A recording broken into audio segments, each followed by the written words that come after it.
साथ बंगाल की खाड़ी में बना भीषण चक्रवाती तूफान दाना ओडिशा तट से टकरा चुका है। दाना तूफान 120 किलोमीटर प्रति घंटे की रफ्तार से ओडिशा के धामरा में तट से टकराया।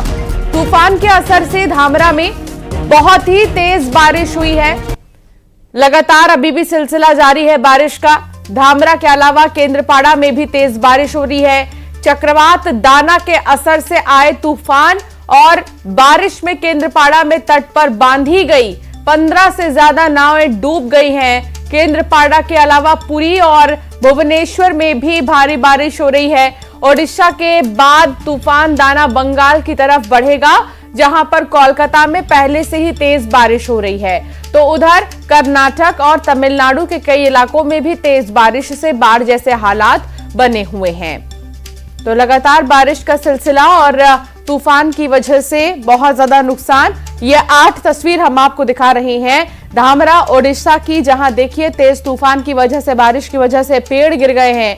केंद्रपाड़ा ओडिशा की तस्वीर, 15 नाव डूब चुकी हैं और तमाम जो स्थितियां हैं उन पर नजर बनाए हुए हैं। मुख्यमंत्री पीएम मोदी ने भी फोन पर बात की है मुख्यमंत्री से। कई जगह तेज बारिश हो रही है, तो दूसरी तरफ इसका असर जो है बंगाल में भी नजर आ रहा है। तो इसीलिए ममता बनर्जी की तरफ से भी कंट्रोल रूम में लगातार पूरी रात बैठकर हालात का जायजा लिया गया। कोलकाता में भारी बारिश हो रही है, तो एनडीआरएफ की 56 कंपनियां तैनात हैं। तूफान का जो इफेक्ट अभी मिल रहा है यहाँ पे, ये छवि देख के हम लोग बोल सकते हैं जे कितना तेज यहाँ पे टाइड्स हो रहे, हेवी टाइड्स हो रहा है। जैसे प्रशासन सदा तत्पर है, ये कल से ही हम देख रहे थे। प्रशासन की तैयारी थी, प्रशासन की तैयारी है, और अभी जो तेज हवा चल रही है, इसके साथ साथ वेदर अपडेट बोल रहे हैं कि दाना तूफान के कारण उसका इफेक्ट, लैंडफॉल तो हो चुका है लेकिन उसका इफेक्ट अभी तक रहेगा और इसीलिए भारी बारिश होगी। अभी तो तेज हवा चल रही है लेकिन उसके साथ साथ भारी बारिश भी शुरू हुआ है। थोड़ी थोड़ी बारिश हो रही है, कभी ज्यादा बारिश हो रही है। लेकिन और एक चीज दिखाना चाहेंगे, जो टूरिस्ट लोग हैं सुबह से यहाँ 5 बजे से टूरिस्ट लोग सब आ रहे हैं और वहाँ प्रशासन की तरफ से माइकिंग किया जा रहा है कि ये जगह खाली किया जाए। इसीलिए प्रशासन की तरफ से बैरिकेड किया गया है। वो बैरिकेड के उस पार से टूरिस्ट लोग अगर कुछ दिखना चाहे तो दिख सकते हैं। वो लोग बोल रहे हैं बार बार कि हम लोग ये समुद्र को देखना चाहते हैं, लेकिन यहाँ से प्रशासन की तैयारी है। तो चक्रवाती तूफान दाना का मध्य प्रदेश और छत्तीसगढ़ में भी असर देखने को मिल रहा है। मध्य प्रदेश के पूर्वी हिस्से में हल्की बारिश का अनुमान जताया जा रहा है। जबलपुर समेत 8 जिलों में गरज चमक के साथ हल्की बारिश हो सकती है। भोपाल, इंदौर, उज्जैन, ग्वालियर में धूप खिली रहेगी। छत्तीसगढ़ के भी कई जिलों में बादल छाए रहेंगे। दक्षिण छत्तीसगढ़ और उड़ीसा से सटे जिलों में इसका असर जो है वो देखने को मिल सकता है। तो कहां कितना असर होगा ये भी हम जानेंगे। हमारे संवाददाता हमारे साथ जुड़ेंगे जो कि बताएंगे कि मौजूदा समय में कहां पर जो है दाना तूफान का असर दिखाई देगा, क्योंकि ओडिशा में चक्रवाती तूफान दाना टकरा चुका है। अभी यहां पर लगातार बारिश हो रही है। ऐसे में छत्तीसगढ़ के जो इलाके ओडिशा से सटे हुए हैं वहां इसका प्रभाव बहुत ज्यादा देखने को मिल सकता है। रायपुर से युगल तिवारी संवाददाता साथ जुड़ गए हैं और शैलेंद्र मेरे साथ भोपाल से जुड़ गए हैं, शैलेंद्र भदौरिया। सबसे पहले युगल, क्योंकि छत्तीसगढ़ में असर दाना तूफान का नजर आने वाला है, ऐसे में कहां पर इसका अब तक असर नजर आया है? देखिए, तूफान जब भी आता है तो कई मुसीबतें हैं और साथ लेकर आता है। हमारे बीच मौसम वैज्ञानिक HP चंद्रा सर हैं, हम सीधा उन्हीं से बात करेंगे। दाना तूफान का छत्तीसगढ़ में क्या असर देखने को मिल सकता है, किन किन क्षेत्रों पे इसका जो इफेक्ट है वो पड़ेगा? देखिए, दाना जो चक्रवात है वो पारादीप के पार करके 1:30 से 3:30 बजे के बीच में पार कर चुका है और उसके बाद ये पश्चिम उत्तर पश्चिम दिशा में लगातार आगे बढ़ने की संभावना है और ये अगले 12 घंटे में लगभग मध्य रात्रि तक ये डिप्रेशन के रूप में चेंज हो जाएगा। यानी कि ये लगातार कमज़ोर होते होते डिप्रेशन के रूप में रहेगा, जिसमें कि अधिकतम जो हवा की गति है वो 40 से 50 किलोमीटर प्रति घंटे सरफेस में रहता है। उसके अंदर और कमज़ोर होकर के ये लगभग छत्तीसगढ़ की तरफ आगे बढ़ेगा।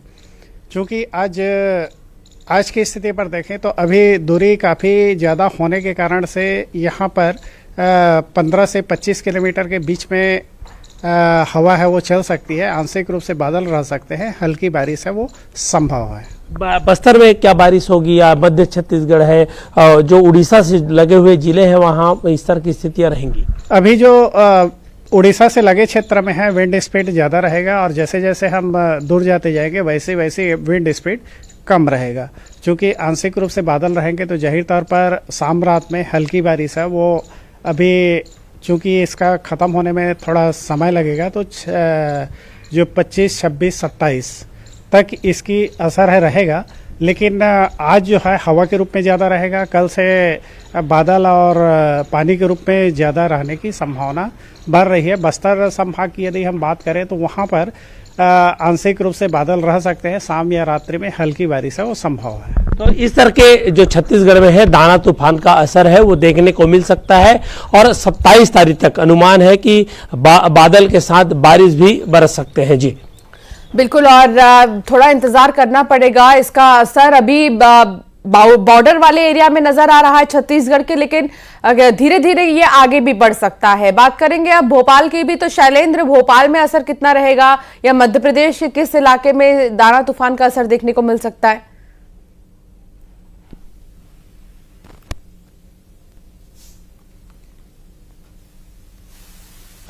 मध्य प्रदेश के पूर्वी हिस्से में थोड़ा बहुत असर जो है वो देखने को मिल सकता है, खासकर चाहे बिंद का इलाका हो या महाकौशल का। जबलपुर के आसपास के 8 जिले ऐसे हैं जिनमें हल्की बारिश की बात जो है वो मौसम विभाग ने कही है कि वहां पर दाना तूफान चक्रवात का असर जो है उसके चलते वहां पर हल्की फुल्की बारिश हो सकती है। बाकी के मध्य प्रदेश में इसका कोई असर खास देखने को नहीं मिलेगा। हालांकि देखिए मौसम परिवर्तन वैसे ही हो रहा है और तापमान में जो है वो गिरावट पूरे समूचे मध्य प्रदेश में देखने को मिल रही है। चूंकि ये चक्रवात भी है तो ऐसे में मध्य प्रदेश के 20 से अधिक ऐसे जिले होंगे जहां तापमान जो है वो 30 डिग्री से कम रिकॉर्ड किया जाएगा और साथ में कुछ इलाकों में बादल छाए रहने के आसार जरूर है, लेकिन केवल पूर्वी मध्य प्रदेश को छोड़ दे, इसके अलावा पूरे मध्य प्रदेश में इसका कोई व्यापक असर देखने को, व्यापक या हल्का असर, किसी तरह का कोई असर देखने को नहीं मिलेगा। तो चाहे वह महाकौशल का इलाका हो या बिंद का इलाका हो, चूंकि वो इलाका जो है उड़ीसा और छत्तीसगढ़ उस तरफ से ही लगता है, तो ऐसे में वहां पर हल्की फुल्की बारिश का अनुमान जो है वो मौसम विभाग की तरफ से जताया गया है। जी बिल्कुल, और मौसम विभाग की तरफ से यही कहा जा रहा है कि अभी जो है हल्का फुल्का असर मध्य प्रदेश और छत्तीसगढ़ में नजर आ रहा है, लेकिन आने वाले दिनों के लिए कुछ कहा नहीं जा सकता है। बहुत शुक्रिया जानकारी साझा करने के लिए शैलेंद्र, बहुत शुक्रिया युगल आपका भी जानकारी साझा करने के लिए। ओडिशा की बात करेंगे जहां धामरा में तूफान का बहुत ज्यादा असर देखने को मिला, कई जगहों पर पेड़ गिर गए हैं। ग्राउंड जीरो से देखिए हालात फिलहाल क्या है।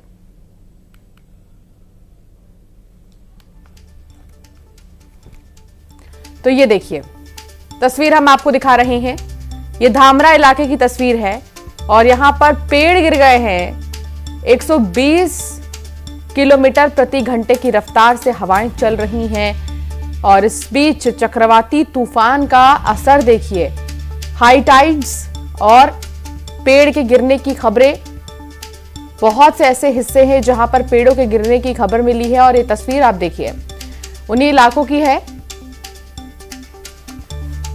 हालांकि अभी क्योंकि बहुत तेज बारिश भी हो रही है उड़ीसा में, ओडिशा का धामरा बहुत ज्यादा प्रभावित नजर आ रहा है इस तूफान से, तो यही कहा जा रहा है कि बहुत जरूरत हो तो ही घर के बाहर निकले और पेड़ों के नीचे तो खास तौर पर बिल्कुल भी ना रुकें। छत्तीसगढ़ में भी इसका असर नजर आ रहा है, आसपास के इलाकों में। दाना का मध्य प्रदेश और छत्तीसगढ़ में कुछ इलाके हैं जहां असर दिखाई दे रहा है।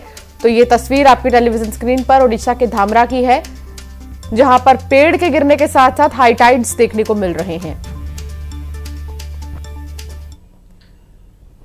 ग्वालियर की बात करेंगे जहां मामूली विवाद के बाद लाठी और डंडे चल गए। पड़ोसियों ने एक दूसरे पर लाठी डंडे चला दिए। गीले सीमेंटेड प्लास्टर पर बच्चा चढ़ गया था। पड़ोसी युवक ने बच्चे को लात मार दी। बच्चे को लात मारने के बाद उसकी हालत खराब हो गई, विवाद बढ़ गया। मारपीट का वीडियो सोशल मीडिया पर काफी तेजी से वायरल हो रहा है। मामूली सी बात पर लाठी डंडे चल गए और ये देखिए, गीले सीमेंट पर प्लास्टर पर एक बच्चा क्या चढ़ गया। उसके बाद तो दो परिवारों के बीच हाथापाई, मारपीट, लाठी डंडे सब इस्तेमाल होने लगे। पड़ोसी युवक ने बच्चे को लात मारी थी और उसके बाद उसके परिजनों ने कहासुनी पहले शुरू की और उसके बाद पूरा विवाद मारपीट में तब्दील हो गया। हालांकि अब मारपीट का यह वीडियो सोशल मीडिया पर काफी तेजी से वायरल हो रहा है। की घटना होगी कि ये विष्णु महार के सामने ये रामबाबू रजक और सचिन रजक ये सीवर में सीमेंट लगा रहे थे। उसी समय इनका विष्णु रजक का 3 साल का बच्चा निकला होगा, तो सचिन रजक ने उसको थोड़ा सा धक्का मार दिया। तो इन लोगों ने कहा कि धक्का क्यों मारा। इसी बात पर वो लोग गंदी गालियाँ देने लगे। गालियाँ देने से इन दोनों में पार्टियों में झगड़ा हो गया, लाठीबाजी हो गई दोनों पार्टियों में।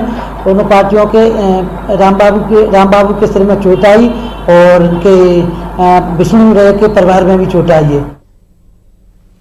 सुशील संवाददाता साथ जुड़ गए हैं। सुशील, कुछ कार्रवाई हुई क्या इस मामले में अब तक? देखिए, ग्वालियर के घास मंडी इलाके के हथियापुर का पूरा घटनाक्रम है। यहाँ रहने वाले विष्णु माहौर का 3 साल का जो बेटा है वो पड़ोस में ही रहने वाले रामबाबू रजक और सचिन रजक जो अपने घर के बाहर चेंबर पर सीमेंट लगा रहे थे, उस सीमेंट लगाने वाले चेंबर के ऊपर इनका बेटा जो है चढ़ गया था। उसका पैर लगने से ये पड़ोसी रामबाबू रजक और सचिन रजक इतने कि उन्होंने बच्चे को लात मारकर धक्का दे दिया। इसी बात की जब जानकारी परिवार को लगी तो उसके पिता विष्णु माहौर ने रामबाबू रजक और दूसरे लोगों से इस बात का विरोध जताया। इसी बात को लेकर विष्णु और रामबाबू में विवाद हुआ। दोनों में इतना विवाद हुआ कि गाली गलौज के बाद ये घर में घुसकर मारपीट करने लगे और साफ तौर पर एक दूसरे पर लाठी डंडों से हमला कर दिया इन दोनों परिवार के लोगों ने।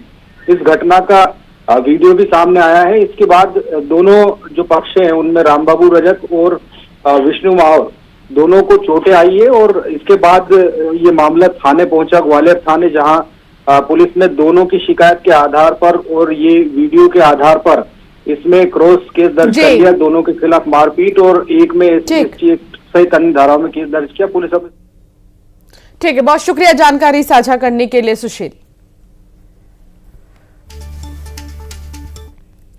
गुड़ पहाड़ में स्थित भैरव बाबा मंदिर घूमने गए महिला से गैंगरेप की वारदात सामने आई है। पति के साथ गई थी ये महिला। पार्टी कर रहे थे आधा दर्जन बदमाश जिन्होंने इस वारदात को अंजाम दिया है। पत्नी के साथ जबरन दुष्कर्म किया। विरोध करने पर पति को जमकर पीटा है। वीडियो बनाकर वायरल करने की धमकी तक देने लगे। 21 अक्टूबर की ये घटना बताई जा रही है। शिकायत पर पुलिस ने मामला दर्ज कर लिया है। आरोपियों की तलाश में पुलिस जुट गई है। गुड़ थाना क्षेत्र अंतर्गत भैरव बाबा मंदिर के पास की ये घटना बताई जा रही है। विजय गुप्ता संवाददाता साथ जुड़ गए हैं। विजय, क्या अब तक किसी भी आरोपी का पता चल पाया है? जी, मैं आपको बताना चाहूंगा कि ये पूरा मामला गुड़ थाने का है, जो कि 21 अक्टूबर को ये दोनों पति और पत्नी घूमने गए थे भैरव बाबा मंदिर। वो लौट रहे थे, तभी जरंदल में ये घटना को अंजाम दिया। इस सीएम के सामने सांस बचाने का मामला पुलिस ने छिपाने की कोशिश की। 23 अक्टूबर को रीवा में रीजनल कॉन्क्लेव की मीटिंग थी। मुख्यमंत्री डॉक्टर मोहन यादव, कई मंत्री, उद्योगपति से आना संभव हुआ था यहाँ, और वो इस वजह से 21 अक्टूबर की घटना बताई जा रही है। 22 को पीड़ित ने जाके थाने में शिकायत दर्ज कराई, लेकिन 2 दिन तक पूरा मामला सामने नहीं आया। सबसे बड़ा सवाल ये है, गुड़ थाना क्षेत्र में ये मतलब पुलिस क्यों छिपाए रखी, और आगे तक पुलिस का कहना है कि हमने मामला दर्ज कर लिया और जांच कर रहे हैं और जल्द से जल्द हम कार्रवाई करेंगे। बिल्कुल, और कार्रवाई की तो बात सामने आ ही रही है, लेकिन यहां पर जो आरोपी बैठे थे या जिन्होंने वारदात को अंजाम दिया है, क्या कोई प्रत्यक्षदर्शी, क्या कोई वहां पर रहने वाला व्यक्ति जिसका कोई बयान सामने आया हो? विजय, कोई ऐसा कोई बयान तो सामने नहीं आया, लेकिन ऐसा अनुमान लगाया जा रहा है कि वो जो आरोपी हैं वो आसपास के ही हो सकते हैं, क्योंकि वो पार्टी करने के उद्देश्य से बैठे थे और उसने ये घटना को अंजाम दिया। तो अभी पुलिस जांच में जुटी हुई है। बहुत शुक्रिया जानकारी साझा करने के लिए विजय। बात करेंगे मुरैना की, जहां संदिग्ध परिस्थितियों में युवक का शव मिलने से सनसनी फैल गई है। झाड़ियों में युवक का शव खून से लथपथ मिला, तो वही सूचना पाकर मौके पर पुलिस पहुंची और फॉरेंसिक टीम पहुंची है। मामले की जांच शुरू कर दी गई है। पुलिस को बॉडी के पास से देसी कट्टा और कई कारतूस भी मिले हैं। पुलिस को सुसाइड लग रहा है, लेकिन हत्या के एंगल से भी पुलिस जांच कर रही है। जानकारी के मुताबिक मृतक की पहचान आदतन अपराधी गोलू उर्फ अभिषेक जादौन के रूप में हुई है। संदिग्ध परिस्थितियों में युवक का शव मिलने से सनसनी फैल गई। झाड़ियों में युवक का शव खून से लथपथ मिला है और सूचना मिलते ही पुलिस और फॉरेंसिक टीम मौके पर पहुंची। हालांकि जांच शुरू कर दी गई है।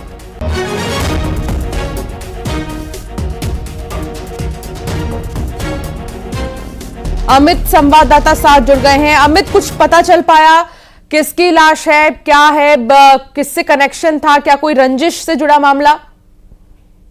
बिल्कुल, देखिए, जहां तक बॉडी का पता चल गया है, गोलू उर्फ अभिषेक जादौन का ये शव है और जो कैलाश थाना क्षेत्र की अनाज मंडी है उसकी झाड़ियों में इसका शव मिला था और इसकी बॉडी के पास से एक देसी कट्टा और आधा दर्जन से अधिक कारतूस भी मिले हैं। तो यानी कि बताया जा रहा है कि रात को ही जैसे ही खबर इसकी पुलिस को लगी तो पुलिस ने तत्काल एफएसएल को जानकारी दी। एफएसएल की टीम मौके पर पहुंच गई है और प्रथम दृष्टि जो जांच में आया है वो पता चला है कि सुसाइड किया है युवक ने, क्योंकि इसके हाथ में जो स्पॉट बना हुआ था और जो गाल के ऊपर इसने गोली मारी है उसके बाद से पीछे निकल गई है गोली। तो इस पूरे घटनाक्रम को लेकर के हालांकि जो क्षत्रिय समाज के लोग थे उनमें रात को आक्रोश देखने को मिला और उन्होंने शहर में जाम लगाने की भी कोशिश की थी, लेकिन पुलिस और प्रशासन ने समय रहते समझा बुझा लिया और जाम की स्थिति नहीं बन पाई थी। लेकिन जिस तरीके से जो युवक ने सुसाइड किया है, आखिर किन वजह से किया है, इन सभी की जांच पुलिस कर रही है। लेकिन अभी तक ये स्पष्ट नहीं हो पाया है कि आखिर किस वजह से युवक ने सुसाइड किया है, क्योंकि यहाँ से महज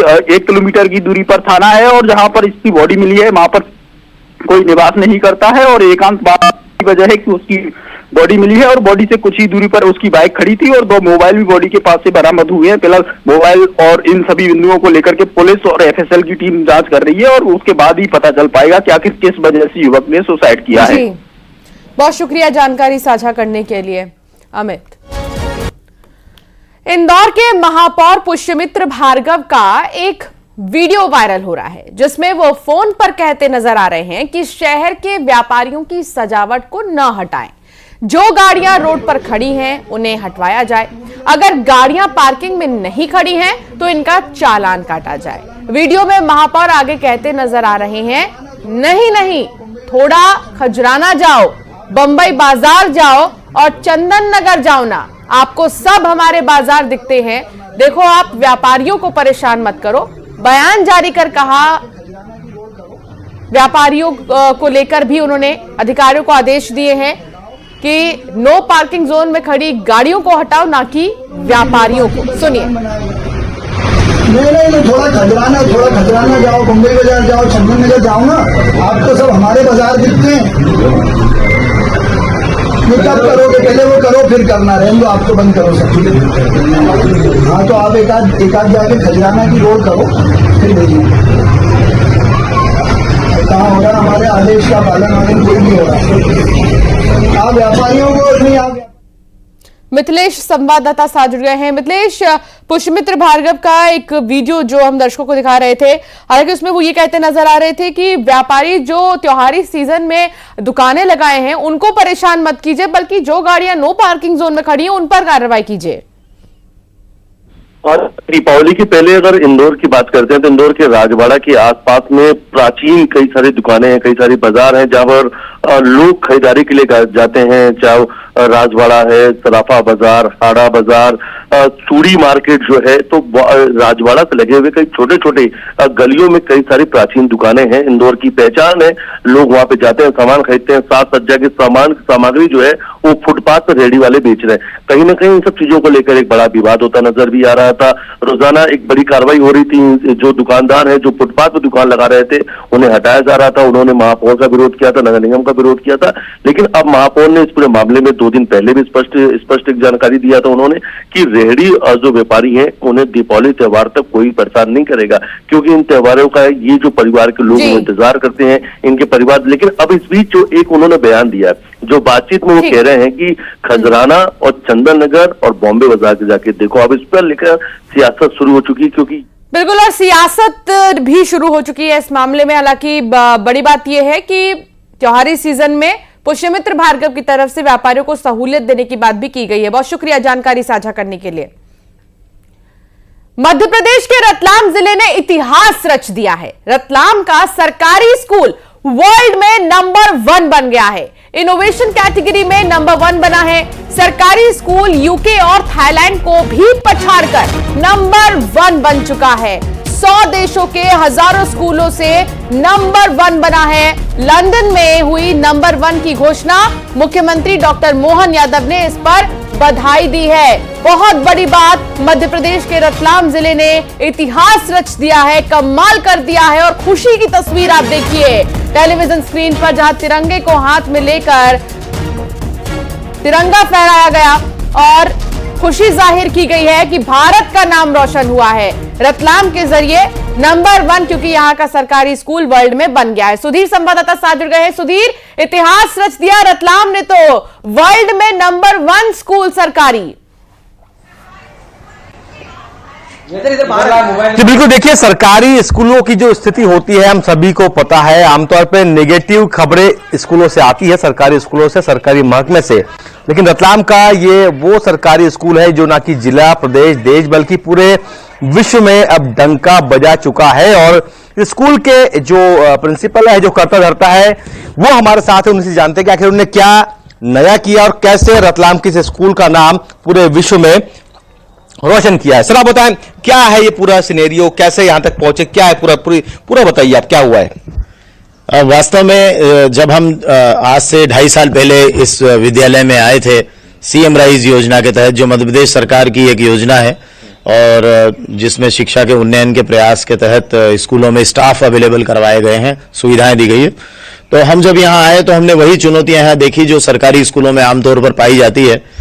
जैसे ग्रेड अनुसार दक्षता नहीं है, बच्चे मार्जिनलाइज्ड कम्युनिटी से आते हैं, उपेक्षित तबके के बच्चे हैं, तो दक्षता कम है, अटेंडेंस स्कूल में कम रहती है, पालकों का रुझान नहीं है और शिक्षकों में भी कहीं ना कहीं उस बात को लेकर थोड़ी सी निराशा है कि हमारे प्रयास वो उतने कारगर सिद्ध नहीं होते हैं। हम जब आप यहाँ आए तो हमने देखा, हमने सोचा कि अब हम कुछ नया करेंगे।